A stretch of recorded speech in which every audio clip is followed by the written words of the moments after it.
Eccomi qua, buongiorno a tutti. Come vi ho promesso, questa è la seconda puntata dedicata alla prova sperimentale varietale di Angurie Crimson e Sugar Baby Seedless. Come vi avevo promesso, vi inquadrerò tutta una serie di frutti che sono stati già pesati, valutati e monitorato il grado Brix.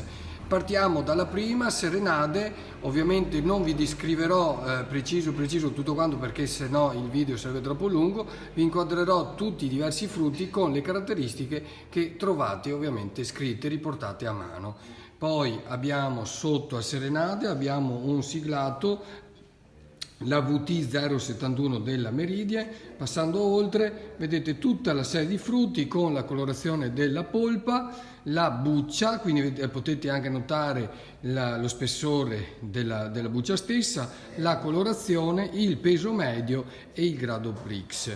Passiamo alla Bahama della Singenta. Qui c'è un piccolo difettuccio sulla polpa, vedremo poi gli altri frutti se hanno la stessa caratteristica. Passiamo alla Morena della Singenta, come vedete il peso medio e il grado Brix, sempre buccia scura, quindi parliamo di Sugar Baby.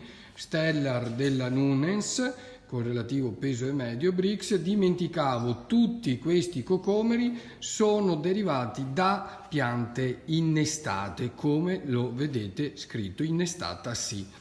Passiamo all'altro ancora. La Saporita dell'Unigen Seed, grado Brix, 4 kg 871 grammi. La Style, sempre della Nunes, e vedete 12,2 di Brix. La Kira, 10,2 di grado Brix. La Fascination, con oltre 6 kg grado Brix 11, quindi potete notare sia frutti di un certo peso significativo, quindi parliamo di cocomeri di 4 kg, in questo caso oltre quasi 5, fino ad arrivare a mini e midi cocomeri. Siamo passati, come vedete, dalla Sugar Baby alla Crimson Sweet. Qui è la 533 della Vilmorin. La VDL è un siglato della Oltre, VDL 642. Un cocomero molto importante, ovale, oblungo, di oltre 8 kg, VDL 4441 della Singenta.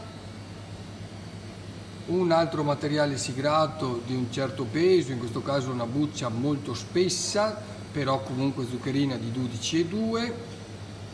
Abbiamo gli ultimi frutti, non vi voglio più tediare, anche in questo caso un leggero foro, un leggero buco della polpa, una caratteristica negativa, però comunque molto zuccherina.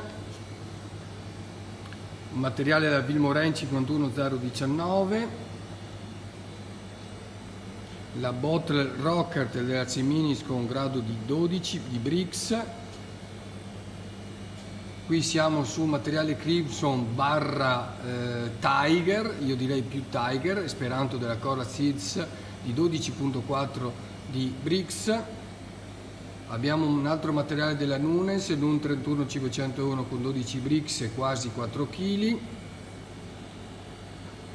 Abbiamo il materiale dell'Unigen Seed, anche in questo caso una buccia non proprio esaltante. Valuteremo anche gli altri frutti, ovviamente, non ci fermiamo a valutare solo un frutto. Qui abbiamo gli ultimi due cocomeri, Manuela con quasi 7 kg e 11 di Brix e la siglata 527 della Vilmorin. Grazie ancora, seguiteci, ci sarà la terza puntata con i frutti di piante franche di piede, quindi noteremo anche la differenza. Grazie ancora.